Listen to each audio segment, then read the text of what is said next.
Good evening, everybody, and welcome to Salem. You might not think it or believe it, but the truth is that it's never too late. How can I say that? Because a whole new beginning opened up for me at the age of 70, and this webinar is about what led me to that moment. I can hardly believe that in my 75th year, I'm talking to all you guys on the internet, but there you go. I'm going to start tonight by giving you 5 words which I would like you to keep in the back of your mind whilst you're listening to me tonight. I'm not necessarily going to refer back to them, I would just like you to remember them. And they are commitment, hard work, dedication, responsibility, and action. I think they're important because of the principles and values that are embedded in them and because they pepper the story that I'm about to tell. Of all of them, I think that commitment is perhaps the most important in my mind. And I want to read you something from a guy called E.H. Murray, who led the Scottish Himalayan expedition. I don't know what year that happened in, but it's something that never fails to move me, and I hope moves you too. Until one is committed, there is hesitancy, the chance to draw back, always ineffectiveness. Concerning all acts of initiative and creativity, there is one elementary truth, the ignorance of which kills countless ideas and splendid plans. That the moment one definitely commits oneself, then providence moves too. All sorts of things occur to help one that would never otherwise have occurred. A whole stream of events issue from the decision, raising in one's favour all manner of unforeseen incidents, meetings and material assistance, which no man could ever have dreamt would come his way. I have learned a deep respect for one of Goethe's couplets. Whatever you can do or dream you can, begin it. Boldness has genius, power and magic in it. I just love that. I think it simply means that provided we're committed to the task at hand, that we should never ever be frightened of stepping out purposefully in the direction of our dreams. We may eventually be able to accept a statement like this and adopt it as a belief of our own, but not in the beginning. In the beginning, we come from nowhere, our spiritual dimension, to this our physical reality, into the now here. I just love that play on words, and for what they so accurately describe. We know that we're destined at the end of all this life stuff, with all its challenges, successes, failures, mistakes and imperfection, to go back to nowhere and be our spiritual selves again. When we arrive here, we are perfect, a blank sheet of paper to be written on. But from the moment we draw our first breath, we're conditioned, indoctrinated, and given a set of beliefs by those who love us best. These beliefs are not our own, although we may call them so. For 95% of people, these are the beliefs that they will cleave to for the whole of their adult lives and never reach a point where they would have what I would call knowings of their own. It took me until I was 65. Isn't that shocking? What you see is Michael, Marjorie and me. My mum and dad are smiling on reaching that perfect day. What it doesn't show you is what they had to go through to get there. A world war, 6 years of unremitting hell on earth. My mum lost her first husband in the first few weeks of the conflict. They'd only been married a year. She was a Wren cipher officer, coding and decoding messages and signals from warships at sea. Dad lost his elder brother in 1941 and spent 6 years at sea, pretty much 4 hours on, 4 hours off, with very little shore leave. I think we should be emulating these people. In 1939, when it started, they didn't have any idea of how long it might go on for. We've been into our present crisis for about 3 months, and we're already grumbling. I think we need to get a grip. These guys gave me so much, and above all, the principles and values that I've always lived by. Their simple guidance was to be honest always, to be kind, and not to inconvenience other people. Aside from this, I was given a set of beliefs, as we all are from birth, one of which was that I'd been born to be a farmer. This belief was reinforced throughout my childhood and late into my teens. Some of that reinforcement came to me from stories that were told around the fireplace about my ancestors. They were gilded and polished, true or false. They were beguiling stories nonetheless, and they were really, really powerful. George Thompson, my grandmother's father, he started out life in the 1850s as a smallholder and potato merchant. By the end of his life, he was farming 8,000 acres. His son Henry, my grandmother's brother, went on to farm 28,000 acres under the plough, using horses and oxen as its motive power. Can you imagine that? This, then, was the farming dynasty to which it seemed I was destined to belong. Our family didn't come from a long line of farmers, but from a long line of merchantmen, clergymen and artists. So we sort of got into the whole farming thing by happy accident. Harry and Alice.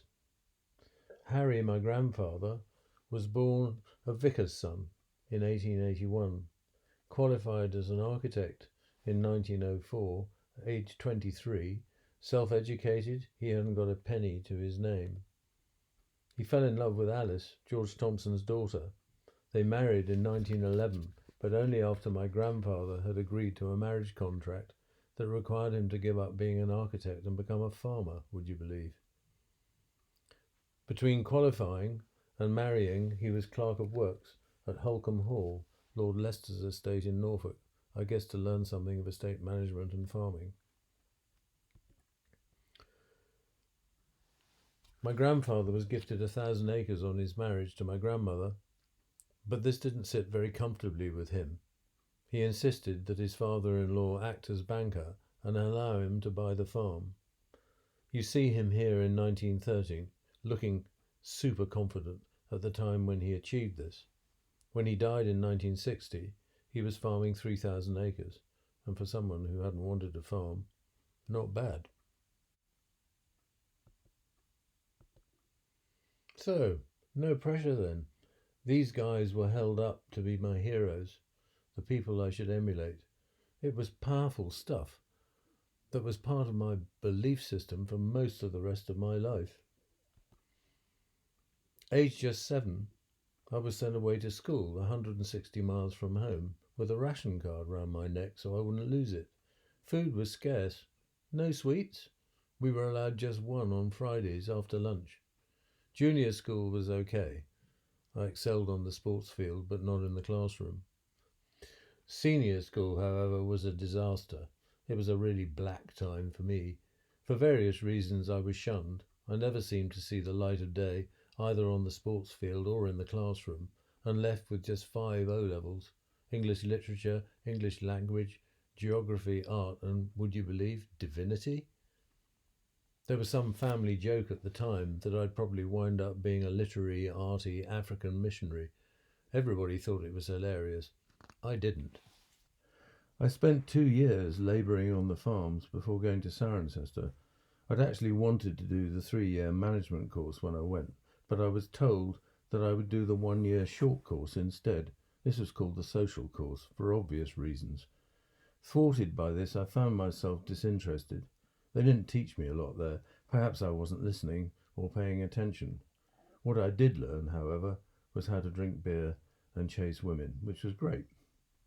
I went to Australia for 2 years after that, worked my passage as a deckhand on a cargo ship out and back, left a boy, and came back very much a man.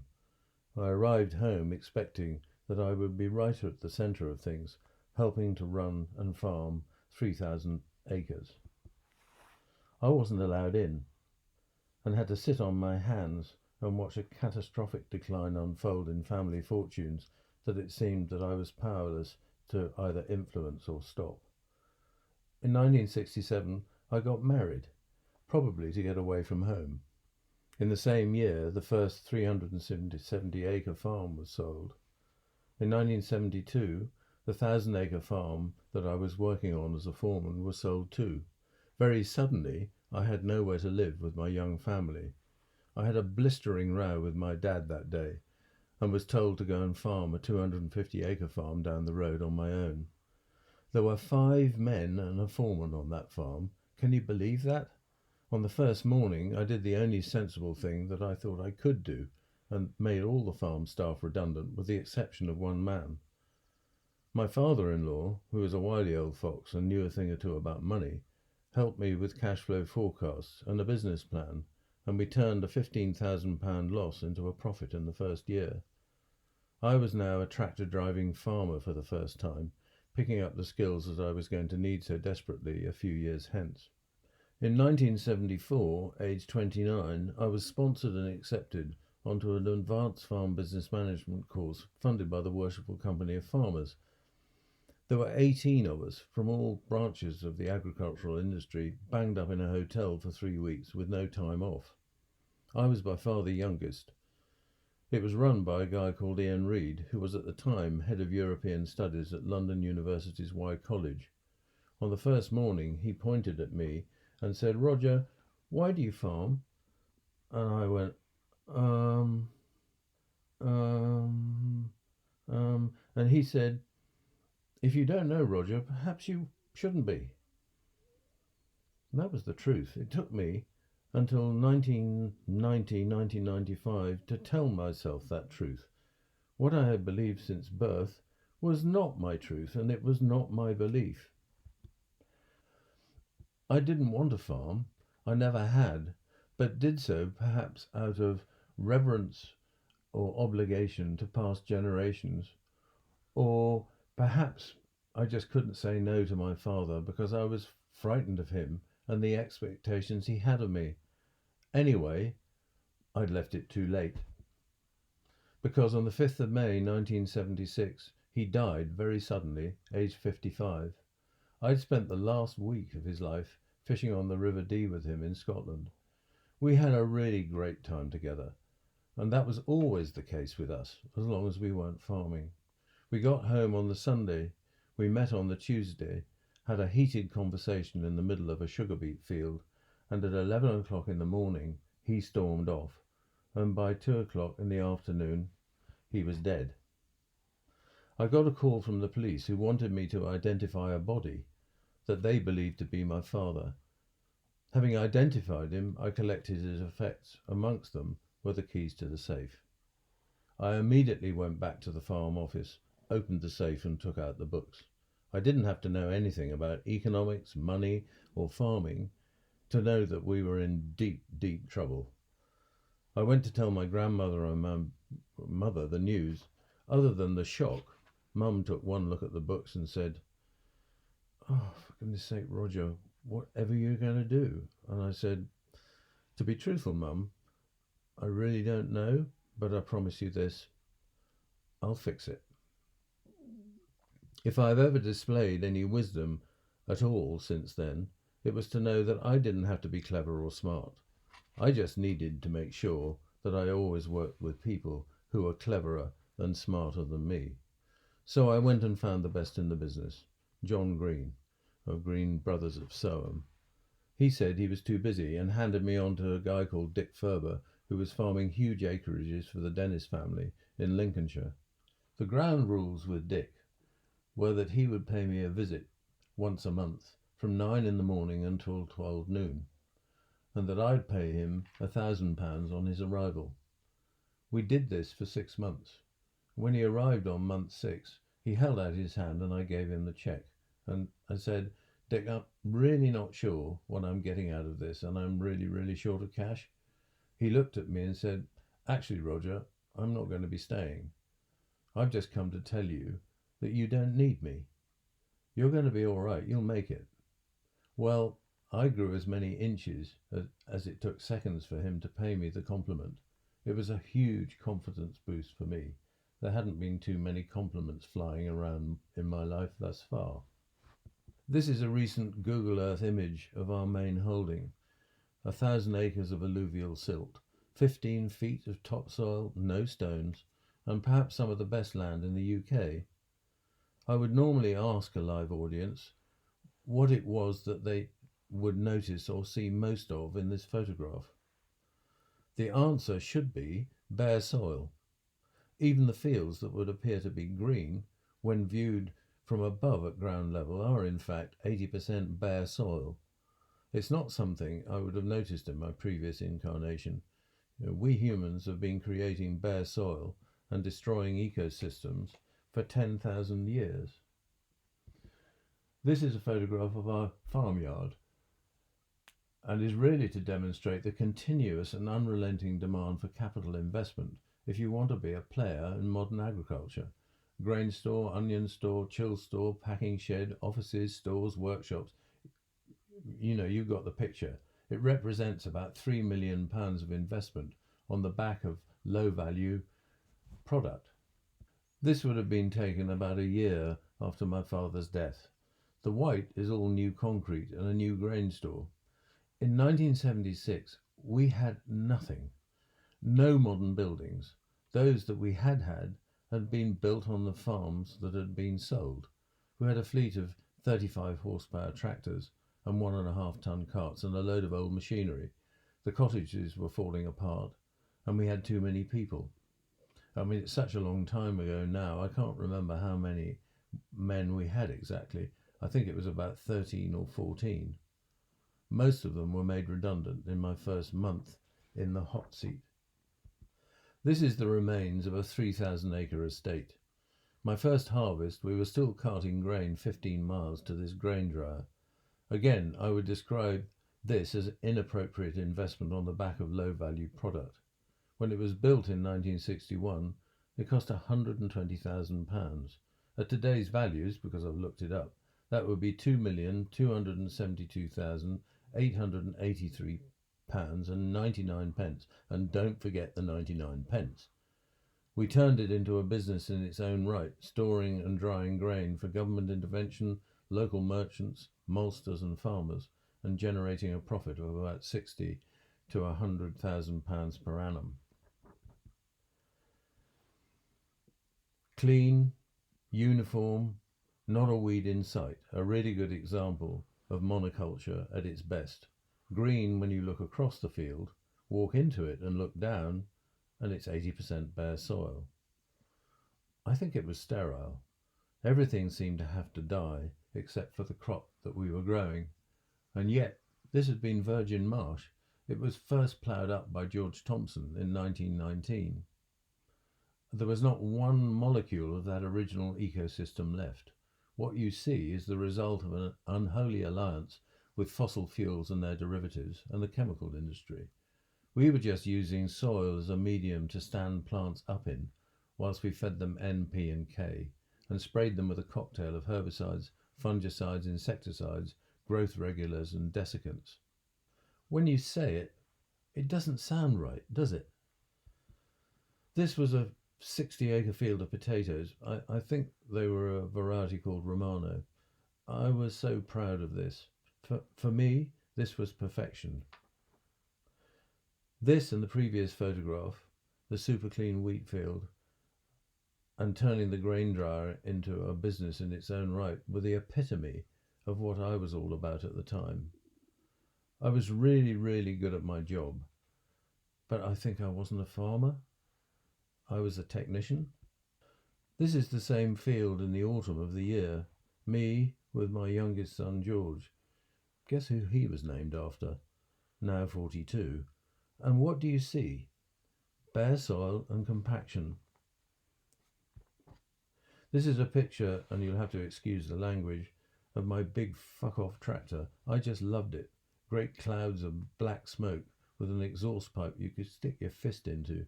Air-conditioned and quadraphonic sound, insulated against the natural world. It could pull 8 furrows at 9 inches faster than you could walk. One man could plough 100 acres in a day, no problem. It worked 24 hours a day in 2 shifts, from harvest time until late autumn, subsoiling and ploughing. 2 drivers and amazing work rates. But what do you see? Bare soil. The unintended consequences of laying soil open to wind, rain and sun have been with us for millennia, but more so within my lifetime. Technology has accelerated the damage exponentially, and I'm the industrial exemplar of all of this. Shame on me. This video clip was sent to me by a girlfriend who'd been driving through a heavy downpour in Yorkshire.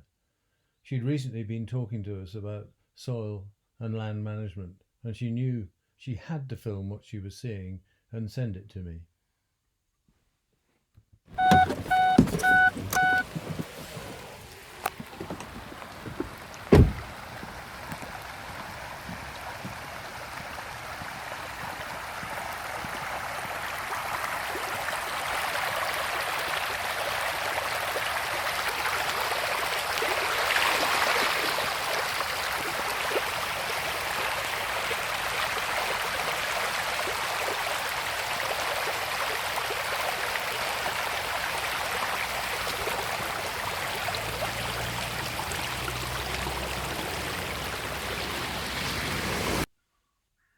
There you go. Huge amounts of topsoil leaving the farm gate.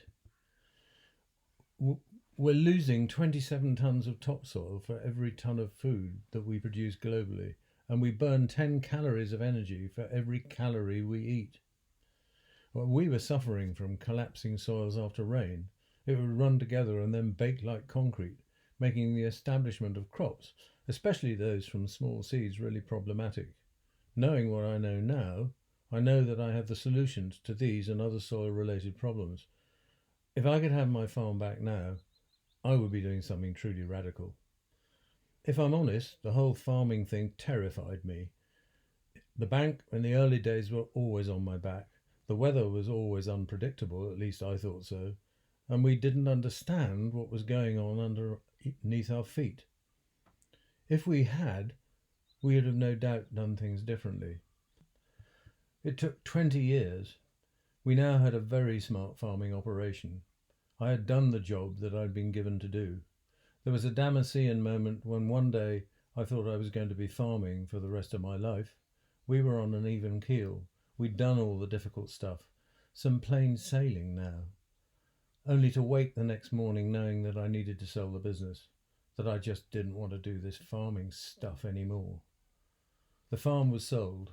We gave the money away to our linear family, leaving enough money for Gilly and I to buy a house and renovate it. There was a great and good levelling in the family. It had never sat very comfortably with me that my siblings didn't get a penny piece on my father's death. That was now taken care of. So we bought our freedom. I was bleating to one of my boys about not being quite sure what I was going to do with myself. He looked at me incredulously and said, "Oh, for goodness sake, Dad, get a clue."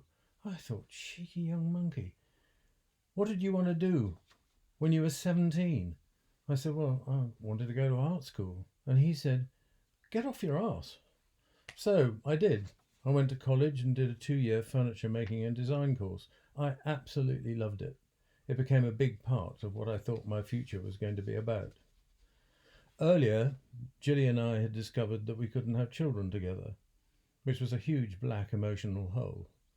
We knew we needed to find a new purpose in life, so she sold her thriving dental practice at pretty much the same time that I sold the farm. We decided that we would spend the whole of the rest of our lives adventuring, doing the things that we had either never dared do or never had time to do. So we flew aeroplanes, raced motorbikes, rock climbed, firewalked, skied, did all sorts of crazy stuff. Amongst all of that, we bought a house in the foothills of the Pyrenees from a couple of very pissed people at a bullfight for what seemed like peanuts at the time. 90,000 for a newly renovated Landaise farmhouse, 1.5 acres and a swimming pool, with some of the proceeds from the dental practice. We thought we might live there. I mean, what's not to like? We could and did let it for £1,000 a week when we weren't using it in the summer months. I mean, it was a good deal. One of the things I wanted Julie to try was sailing. So we booked ourselves a passage on a charter boat that was going to sail from Brixham on the south coast of England down the west coast of France. And since we were thinking of going to live in France, it seemed like a really good idea. It was so popular that in order to secure a berth on the boat, we were asked to pay £1,200 at the time of booking, a year in advance of going on the holiday. It actually seemed a bit steep at the time, but we booked it anyway and promptly forgot about it. 3 weeks before the due date, we had a phone call from the charter company saying that they'd had an accident with the boat. It had been repaired, but they didn't want to leave UK waters. They had decided that they were not going to sail down the west coast of France, but were going to sail up the west coast of Scotland instead. And I went, oh. Julie said, oh, come on, Rog, where's your attitude? It's just sailing, for goodness sake. Anyway, it would be a great trip on the bikes. Well, it was, and we had a good week, although the company and the food were great. The weather wasn't, either no wind or too much. There were 19 people on board. Other than the skipper and the first mate, we seemed to be the only physically fit people, and it turned out to be a lot of physical work, so by the end of the week we were absolutely knackered. But what we saw from the deck of the boat was absolutely stunning. Before we got back on our bikes to go home, Julie said, do you think we could live in a place like this? The answer was really a resounding yes from both of us. We would go home and test market our house. That was at the end of August 2001. We just finished a 10-year renovation on an Elizabethan hall house in Norfolk. It was a wreck when we bought it. Underneath the wreckage was an untouched original, and by the time we finished it, it was just perfect. On a Saturday morning in mid-September, just after our holiday, we were sitting at our kitchen table writing out the particulars for the house, drinking a cup of coffee. Bread had just come out of the oven when there was a knock on the door. There stood a young couple. They said they'd been passing, saw the house, thought it was so beautiful that they couldn't resist the temptation to knock on the door and ask if they could have a look round. The intrusion meant that it took a minute or two to agree. After a guided tour, a cup of coffee, they got up to leave. The guy put his hand in his pocket and handed us his card and said, if you're ever thinking of selling this place, could you get in touch? Julie and I looked at one another and said, well, we've actually just been writing out the particulars. And he said, how much are you asking? We told him, and he said, can you be out in a month? And we said, no, but January would be okay. We got home from our holiday at the end of August 2001, and we were living on the west coast of Scotland by January the 6th, 2002. Does this sound familiar? Once one is committed, Providence moves too. We could do no wrong. A few weeks later, a modern bungalow to rent with 5 bedrooms, a workshop, locked frontage and a deep water mooring manifested itself. On June the 15th, 2002, an enforced meeting with a solicitor in Oban to get some family papers sworn was interrupted by a phone call. That phone call brought Sailean into our lives the next day. We had a period of 3 to 4 years when stuff just seemed to show up as if by magic. This photograph was taken on the day that we first saw Sailean, 74 acres and a croft house. We'd promised ourselves 2 things when we moved. First being that I would never ever have anything to do with farming again, and that we wouldn't live on an island, or we failed miserably on both counts. But we couldn't say no to this. We arrived at 11:30 that day, and by 1:30 the deal was done. We were about to experience what happens when you get out of the way and let nature do what she does best. 6 years later, this is what Sailean looked like. We hadn't done anything. We'd introduced 3 Highland cattle and a couple of ponies because we were told that if we didn't use the croft, our neighbours under crofting law could use it without our permission. We had no intention but to keep them as grass cutters, only to find when we came to sell the bullocks that nobody wanted them. So we had them slaughtered and butchered and sold the meat. That was the beginning of a small direct sales business that's still going today. This is what it looked like 2017 and 2018.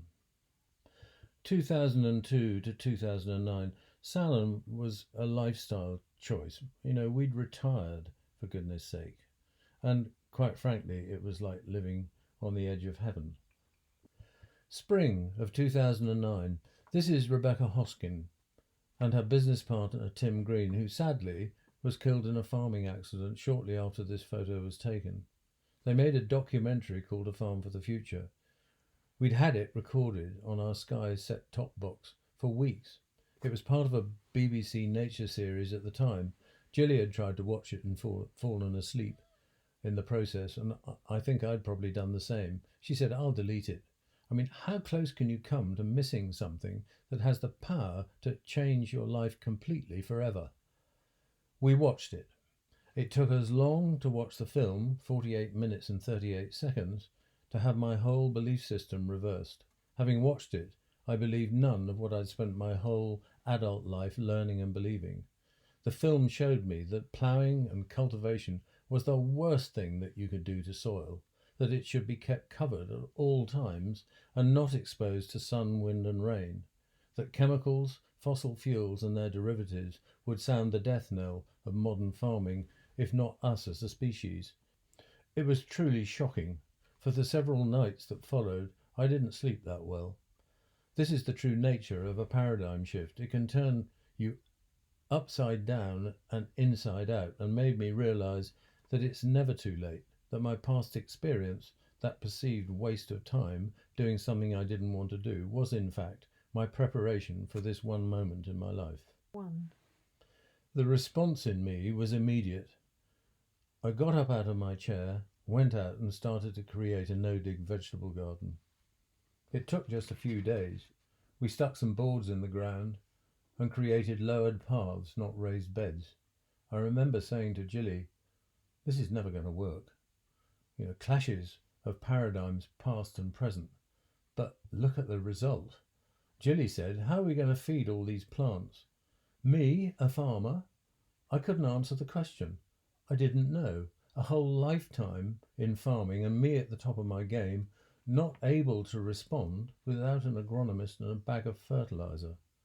We later learned that soil biology was the answer and the foundation of absolutely everything to do with feeding plants. This was never mentioned at agricultural college. They didn't teach it to me there. None of the clever people, the agronomists and the technologists that I employed, ever mentioned it during the whole of my time in farming. Quite the reverse. In the mid-1980s, I went out to the USA to study strawberry growing, brought back the technology and took average yields from the UK's 3.5 tonnes an acre to 12. The first step in the preparation to achieve this, I was told, was to sterilise the soil? Good grief, whatever did we think we were doing? It brings to mind at the same time the day that Gilly came to live with me on the farm, on the 10th of May 1985. Etched into my consciousness forever, that when we woke up on the morning of the 11th, she said to me, "Good morning, sweetheart. I've been thinking about the farm. I know I'm not a farmer, so please don't think me critical or patronising or stupid even, but where are the animals?" Oh, how I wished that I'd been able to listen. This was a gem, a view into the world of whole systems thinking. From this huge paradigm shift started the very real journey to living authentically with our own set of beliefs and a commitment to make a difference. We started by following Joel Salatin and got into trying mob grazing, just the beginning of understanding the principles of mimicking nature with animals bunched and moving, putting dung and urine where it was meant to be, not where it's so commonly found by permanent water sources or shady trees. We were growing topsoil and sequestering carbon. This was our first attempt. It was so obviously right from day one. I couldn't have told you why. We had no idea what we were doing, but we were excited to be observing and responding to what happened on a daily basis in our new paddocks and noticing how differently our animals behaved with every change that we made. Then we came across Alan Savory's TED Talk, and that completely blew our minds. Shortly afterwards, we were sitting watching television, and this advert suddenly appeared on my iPad. I immediately and unilaterally decided to book and pay for a ticket for myself. Oops, I hadn't run it past Jilly. I hadn't checked that I could get a flight even. I turned to her and said, "Sweetheart, I've done something really stupid." Showed her the advert. "I've just booked myself in for this conference without consulting you." And she said, "So I don't get to come?" Before we went to bed, we'd spent what seemed like a lot of money. We flew to America, and those few days in October 2015 were life-changing. We left for home feeling that we were right at the cutting edge of the changes that humanity needed to be making. I was 70 and knew that with Jilly's help and the beliefs that I now held, that I had some significant work to do. A lot of it fueled by what I had previously considered to be my wasted past experience. It actually became very valuable. We have never really wanted to run a business here ourselves. We'd both done that before and didn't want to do it again. But over time, it had steadily been heading in that direction, and we'd been getting older. I can't say that I ever noticed that until it was almost too late. Joel Salatin suggested in one of his books that us older folk should be getting out of the way and helping the young to get into farming, and at the same time helping ourselves to get out.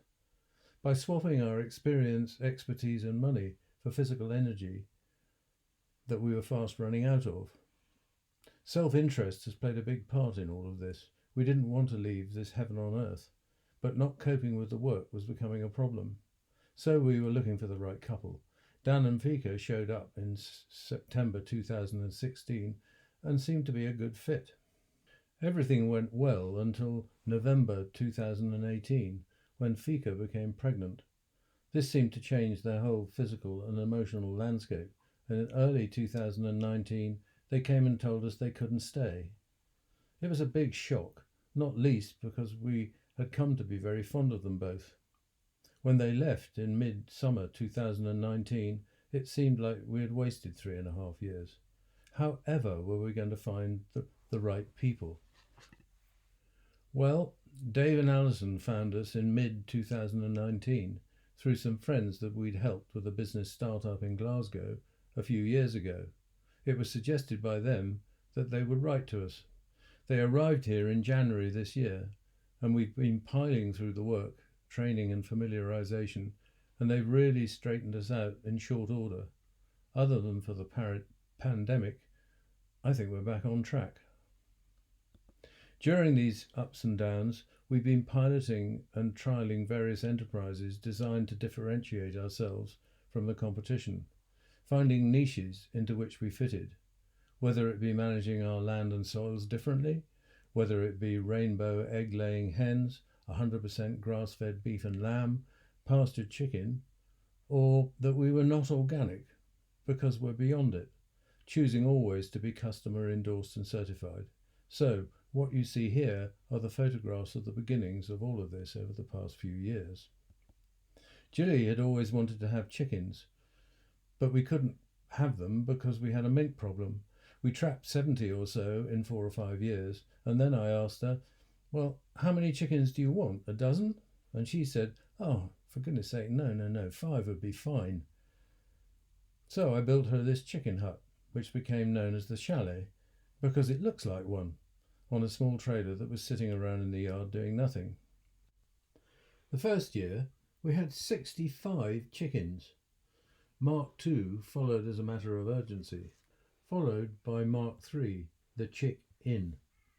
We very quickly realised that chickens provided fantastic ecosystem services and are really great pasture renovators when coupled with grazing animals.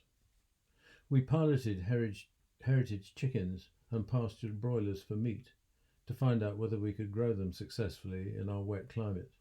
We're now licensed to kill chickens on farm and are the first new entrants into the Scottish poultry industry since devolution, and I'm the oldest chicken slaughterman in the country.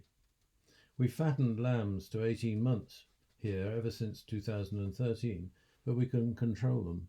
All our fences run down to the sea, so all they had to do was wait for low tide, and then they could graze anywhere they liked.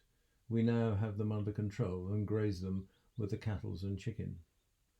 We use a Kiwi Tech 3-line electric fence system, which is equally good for cattle and sheep. It gives us the opportunity to have an infinitely flexible system that means we can change the format of our multi-paddock system at will to suit our stock and ecosystem management. This is me demonstrating the ease with which a 3-line fence can be put up. It's equally quick to take down.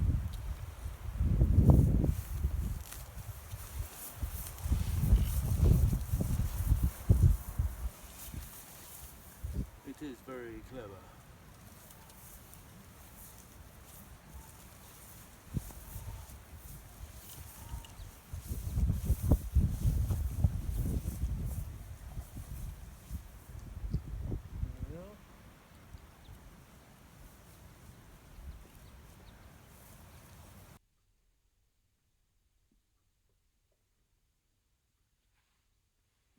We now graze behind electric fences winter and summer. Holistic plan grazing means that we know in advance of the year which paddock our animals will be in at any date during the summer or winter grazing periods, and that they will be in the right place at the right time for the right reasons. All paddocks get rested for 60 to 90 days between grazings. We've seen a 297.38% increase in forage production since 2015. Now for some befores and afters. The results. 2003. What do you see? A pasture with short grass, set stocked, overgrazed, understocked and liable to run off. Same view. What's the difference? Longer grass, a pasture that has been allowed to recover, an explosion of trees and vegetation and more diversity. These pastures will infiltrate water and store it. No runoff. This was taken just after we'd taken possession of the farm. The valley was floor-to-ceiling rushes. You can see that I've been doing some topping. I wished I'd taken the photograph earlier, before any topping had been done, because 16 years later, same view, a different time of year, but I'm sure you can see the difference. I can tell you that most of the change, with all of these pictures, including this one, has happened in the last 5 years. Same valley from a different angle, and animals up to their bellies in grass. I think this is just beautiful. This is a short clip that was taken from pretty much the same place as the last photo in February 2013, just 2 years before we changed our management practices.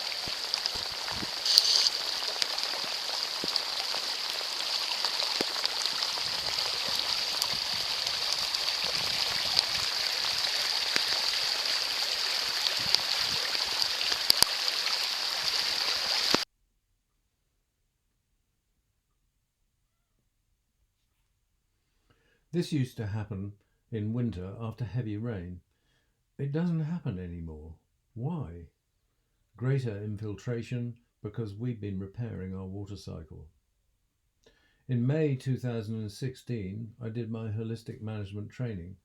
As part of the coursework, I was asked to take photographs of what I thought demonstrated ineffective and effective water cycles, nutrient cycles, energy flow and community dynamics.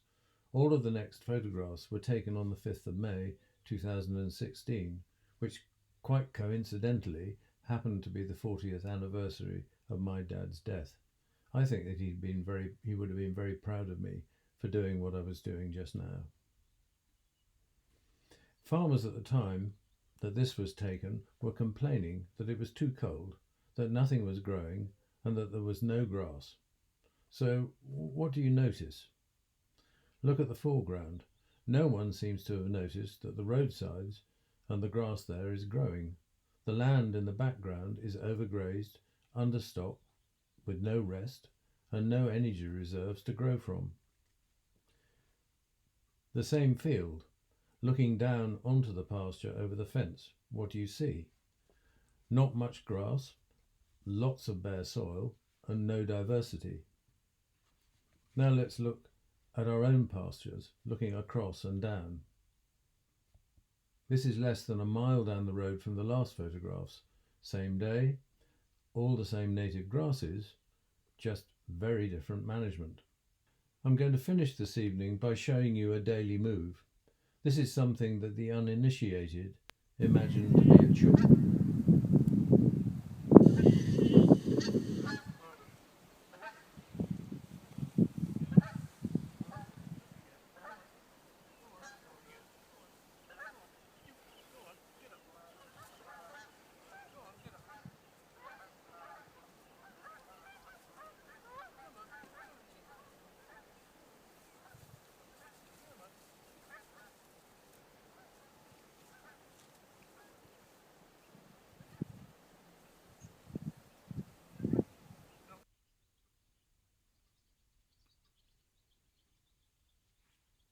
It's something I really enjoy. I hope you noticed the grazed and trampled grass compared to the ungrazed. It looks really untidy, really scruffy. But that's what masses of armour on the soil looks like. I'm going to finish with two quotes, both relevant to the beliefs that we've touched on and the paradigm shifts that we've talked about. Our past experience has not made us the way we are. It has made us believe we are the way we are. In other words, we can always change and decide to become the people that we'd love to be, to discard the beliefs we were gifted at birth for the knowings that come from our own life experience. We might then know that with courage and our own beliefs that we can truly commit to stepping out purposefully in the direction of our dreams.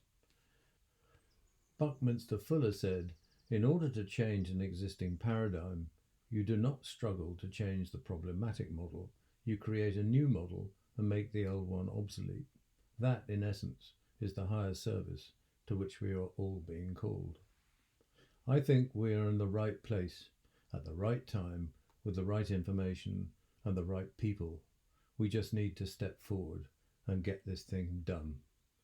Thank you, and good night.